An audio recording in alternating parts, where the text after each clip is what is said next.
Woohoo!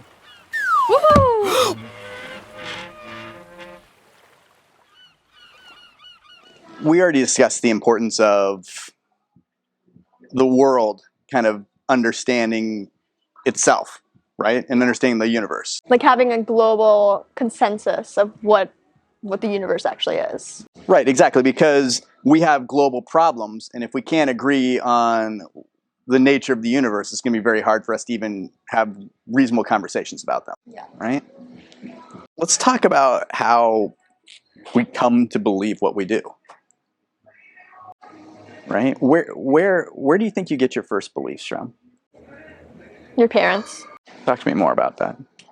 When you're like a child, like a very young child, and you're only interacting with your parents, whatever your parents tell you is the truth because you don't know that lies exist yet. Do you think that as a baby, and or as a little kid, you could come to some radically incorrect beliefs? Yes, obviously. About the world? The tooth fairy is real. Right. Like there's all these ones that parents tell you and stuff, right? That are, that at some point probably become despoiled for you, right? I think that particularly in the psychoanalytic school, which I'm more familiar with, we have these, we almost have these beliefs when you're a baby or very young. They tend to carry over that you are sort of the center of the universe, right? Yeah. Like I think that's one of the ones that we kind of get pretty early. Yeah, because as a child, it's like you're you, and that's it. It's like there's like as far as you know, no one else has a consciousness. As far as you know, you interact with your toys, and you're like, okay, this is like a toy. It's not a person. Like this toy doesn't have any consciousness or whatever. And you interact with parents, and you're like, okay, these are my parents. My parents don't know anything. These are just. Well, and they almost like the way that parents interact with their young children, and particularly babies. It almost reaffirms that you're the center of the universe. They're like running around, like wiping your butt and feeding you, and they are making you the center of their universe. Right. You're the center of their universe, so and they're your universe. Yeah, and they're your universe. So they're kind of implying to you that you're the center of the universe because your parents are your universe, and they're making you the center of theirs. Right. No, I think that's probably one of our first and most cherished beliefs. Like you grow up and you meet people and you're like, other people are people too. But to a very some people definitely believe this more than others. They're like, I'm the most important person ever. And some people are very selfish, and some people are very selfless. But to at least a very small degree, that belief always stays with you. Okay. No, I think that, and this is a concept I call self-centeredness, right? And not in the bad sense, the pejorative sense of the word, but literally, look at it fundamentally. There's a lot of ways to understand your self-centeredness, right? So, it's literally look forward and then turn your head around, you literally are the center of your universe. Yes. You are this. You can't help but be the center of your universe. Yeah. I'm not over there. right. You're the center. I'm not my eyes are on that tree, and this is me. Yeah, and I think that that physicality of it almost. I think that it gets internalized. So I think that's and really selfishness is a super important part of you, because it's normally seen as a super bad thing, and when you're a really selfish person, then it is a really bad thing because you don't care about other people. But you can completely care about other people. You can be selfless and selfish at the same time, because in order to be a person, in order to live, you have to be a little bit selfish. Yeah, and you say you have to, and we can discuss that. Maybe you have to or you don't, but regardless, we certainly do. Yeah. I think that I almost say programmed to, almost genetically programmed to. It's like the caveman days. You're not gonna manage to survive because all animals and humans are animals and stuff. Their priority is to survive. Well, and just so you understand, like a lot of people don't understand the order of that. They survive because they have that belief. Yes. Like things that don't prioritize their own existence don't exist. Yeah, They don't exist. They don't exist. Selfishness isn't prioritizing. It's not like prioritizing yourself above others. It's prioritizing yourself. Yeah. No, I know exactly what you're saying, and I agree with it. But I was just reaffirming that by saying, like we're literally, like that's why we exist. Yes. We exist. Because we exist. We exist because we want to exist. Yeah, exactly. That's exactly right. You get all these beliefs from your parents and eventually your schools and your society. Do you question those when you're first getting them? No. Right? They just... No, they are that. Like, you touch fire and it burns and it's hot and it hurts. And okay, so now fire is it burns and it's hot and it hurts. Your parents tell you that Santa is real. Okay, Santa is real. Yeah, I agree. I don't think there's any. I think, and so what does that tell you about beliefs? Like, beliefs aren't just a matter of like sort of like rationally going through the universe and comporting yourself to it. There's an element of trust. Yeah. Right? Mm-hmm. In our beliefs. Because even now, I feel like people, as a general whole, unless you're like the most untrustworthy person on earth, they believe that what you're saying is the truth until they have a reason to believe otherwise. Yeah, I think the phrase for that is we give people the benefit of the doubt. Yeah. Which is why, it can be, if you choose to be a person who is dishonest, it can be pretty easy. Yeah. When do you think you first start questioning those beliefs? When one of those beliefs is disproven.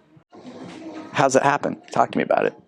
People give you these beliefs, and you make these beliefs about yourself. And like as a child, like even after one of your beliefs is disproven, you still probably like believe that your parents are telling the truth in general, because like that's like giving the benefit of the doubt, and a child even more susceptible. And because like you mentioned like love being trust and like love and trust being associated, and like that being associated with like believing people. And because like your parents are the only ones you know, they're the only ones you love and trust, and so you believe them in general. But when one of your beliefs is questioned or disproven, that's when you first think, oh, not everything I learn is automatically and undoubtedly the absolute truth. Well, but back that up. How does it happen? Right? Like you keep saying, like, like when one of them's proven is true, like what does that mean? Like how like some scholar comes by and is like, actually, or like you experience, like what is powerful enough to erode that trust to the point that you stop believing in a particular thing? So your parents give you a bedtime. They're like, okay, you have to go to bed at 8. And then they're like, but if you stay up a minute past 8, then you won't be able to get to sleep the whole night and you'll be tired the next day. And you're like super scared of that because you believe that it's true. So you like you go to bed at 8 or before 8 every night and you're always on time. And then one day you lose track of time and you stay up past 8 and you're like, oh my gosh, it's 8:05. I'm gonna be up the whole night. But then you end up falling asleep and you wake up in the morning and you're like, wait, that wasn't true. Right. So it can happen from just testing the limits. There's obviously different kinds of beliefs and statements that parents make, right? And some of them, clearly are a means to control you. Yes. Right? Those are probably ones that you test at a certain point pretty early on, right? What else though? Like, what else could make a a previously held belief all of a sudden sort of like one that's more fundamentally about more of a philosophical belief. Let's go with like some. I mean, I don't want to always pull out religious beliefs, right? But let's like religious beliefs are one of the easiest examples to use. Right. I mean, yeah, because it's so prevalent, right? So that if you say a curse word, you're going to hell. Yeah. So like your parents obviously are kind of like who you're basing yourself off of. Yeah. That's in general. Just like in general, your parents are who you're gonna base yourself off of. You're gonna like get a lot of stuff off of you're gonna like get a lot of your habits off of your parents and stuff like that. So your parents are kind of like your idea of like good in the world, and obviously your parents aren't going to hell because they're your parents. So your parents swear. One of your parents swears. One of your parents says a curse word, and you're like, how does this align with my beliefs of the world? Right. So interesting. So the authority figure themselves could sort of undermine your belief. Yes. Right. And that creates that tension, that conflict, right? All of a sudden you're like, whoa, I've got two beliefs that can't both be held at the same time, right? My parents are good and going to heaven or whatever. And I just heard Dad say, God damn it. So, well, that doesn't instantly discount either of the beliefs. It's like, it's not instantly like, because like you can't, because like you don't know how to like, your brain can't just like instantly prioritize one of them. Like they're conflicting beliefs. You can't be like, okay, guess Dad's going to hell, or okay, he's evil and this other belief is wrong, or okay, I guess Dad is still going to heaven and this other thing is wrong. You kind of have this like, it just opens the tension, yeah, and then you question itself in your brain. You're like, okay, which one of these is more likely? Which one of these is more relevant? Which is one of these have I believed for longer? Which one is like a bigger belief? And like you might ask other people questions. I think your description is totally accurate insofar as we when there's a conflict like that, we kind of begin to prioritize beliefs almost, you know, and one of them gets a little bit lower level and one gets a little higher level, and it's like this one's the firm one and this one's gets discarded a little bit. Yeah. Gets believed less. But at the same time, I also think that a lot of people just walk around with the tension on some level too, right? I don't think we children in particular, I don't think we walk around resolving all these things. I think that our world and our beliefs about the world are full of conflicts. Yeah. Right. So the universe can do it. The authority figure themselves can do it. And I would posit, you know, other relationships can do it. Right? So like say, you know, you've always heard, you know, like if you curse, you're going to hell, right? Yeah. And, you know, you're in school and all of a sudden, you know, you make a best friend. And that best friend, you know, once they get to know you a little bit, they start cursing up a storm. Right? And all of a sudden that's like, you know, your first reaction is kind of like, I remember this actually. I was probably 3 years old, and I had a best friend until I was about 3 years old. You remember something? Oh, for sure. Oh, for sure. And I mean, I remember this friend really vividly. We were friends from 1 to 3, and anyway, then he moved, and I moved, and about like 6 months or a year later, we got back together, and I remember we were in the back of his dad's Corvette. Corvette? No, Corvette. Like the car. Yeah. And, you know, those things have like the littlest backs, like they don't even have real back seats, you know, but we were back there. And we're driving around, and I remember my friend, like, I felt like he had changed, you know, I felt like he had kind of like, I was still pretty innocent, and I felt like he had kind of gotten more mature. Yeah. And he kept saying, frick. No, freak. It was the 70s, right? So for like freaky time, you know, like there's like that was like kind of a song, you know, it was in the popular consciousness, and he was all about freaky, and I didn't really know the difference between freaky and fuck, but I just felt like that was a bad thing. Yeah. And I remember being like I remember feeling disconnected from him. You know, I remember feeling like he was bad. You know? And feeling kind of like weird about it. I feel like the distance between you two, like the 6 month, you were like separated for 6 months, definitely had a play in that, because you didn't like, to a certain extent, you didn't really know him at that point. Like you were, and also you were like 3 at the time, so that was like a sixth of your life. Yeah. Well, and you know, and obviously at 3, you know, your parents are a bigger. Yeah. That relationship is so paramount that anything that conflicts that relationship, you know, is like, whoa, like that thing's wrong. You don't really start questioning your parents until you're older. Right. And it's that period where those other relationships become more important than your relationship with your parents, right? And then like that's when kids start conflicting with their parents because they're learning new things from their friends and their schools or whatever. There's a reason it's like there's a whole stereotype about like teenagers and their parents. It's because like teenagers is like that's when they're kind of that's like when your teenage years, like when you're going through puberty and stuff, and when you're like and going to high school and stuff. That's when you're really getting a hold of who you are as a person. Yeah. But notice how it's still relational. The truth is, your beliefs are. Do you know what I mean? Like, I don't think most of our beliefs are, we hold them because we have studied the universe. No. I think that we hold them because people we care about believe them, and we want to believe with our friends. Do you know what I mean? A little bit? Yeah, a little bit, yeah. You want to stand with your friends. Yeah. And you want to be the same as them. Yeah, exactly. You want to identify with them. Yeah, you want to be able to because you want, like before we were talking about like the conversations, like how some conversation topics might be barred off, you want to be able to talk about those things with your friends. Yeah. Yeah, and you don't want to be like feeling weird around them all the time. Like if you continue to hold this belief that cursing is sending people to hell, right? And all your friends are cursing all the time, like that's going to be a weird relationship. Yeah.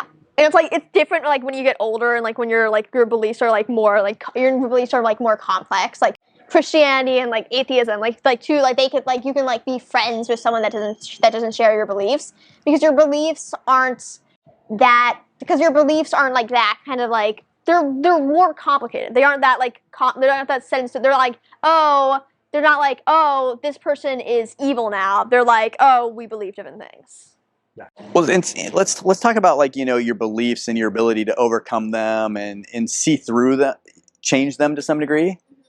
One of the things that I feel like you would be like the perfect person to talk about that, like changing your beliefs. Oh yeah, well I've definitely, you know, changed my beliefs throughout my life. Do you think that your existing beliefs affect the way you see the world? Yeah. Talk to me about it. Okay, so like they affect the way you see the world, and like, you will subconsciously and consciously choose to ignore facts about life in order to maintain the beliefs you already hold. Wow, that's I mean, I think a fully 100% true statement, but I think I think it's a very mature statement. I think there are a lot of adults who don't understand that. I mean, would you agree with that? Yeah, well, obviously, like it's very. I've been on the internet before. Like it's kind of. Yeah, it's shocking though, Mm-hmm. right? I mean, I guess one of the things I'm kind of getting at is like beliefs are complicated, right? Like we act like when we have these political conversations or these world affecting conversations that we're all like fact masters. Yeah. You know, like we're all like, you know, like, well, I did the analysis and you know, this is the way it is, right? Like, And also, yeah, and generally, when you're in an argument with someone, like just as a general, even without like politics or whatever, when you're in an argument with someone, you're not like, oh, we're having a discussion and like I'm gonna hear them out and they're gonna hear me out. You're like, I'm right, and this is how I'm gonna convince them that I'm right. yeah, we've got agendas, we got emotions, we got remember what we were talking about, that self-centeredness? You know, that thing that you love more than anything else, you. Yeah. You know? Like when someone challenges your beliefs, like it feels like they're challenging you. Yeah. It's like this is an insult to me and me personally. Yeah. And it like you feel it. Like it's not like, you know, you're not fucking around, right? Like it's like, even though, as a general rule, it's not anything even remotely personal. no, totally not. But it feels that way. And when you get in those conflicts, like, you know, like it feels that way. Yeah. When you're arguing with your friend, it's not like your topic is arguing with like your opinion is arguing with their opinion. It's like you're arguing with them. True. So, in that last episode, talked about how beliefs form. And we also talked about how they change and grow over time. Right. So, we know how beliefs form. We know how they change and grow a little bit. Let's talk about next week how we evaluate beliefs, right? Yeah. How we look at them and decide whether they're really worth keeping. Okay. We'll decide which beliefs to keep and how to do that. Next week. Friday? Friday. Every Friday. See you then. Remember to like and subscribe. All right. Like and subscribe.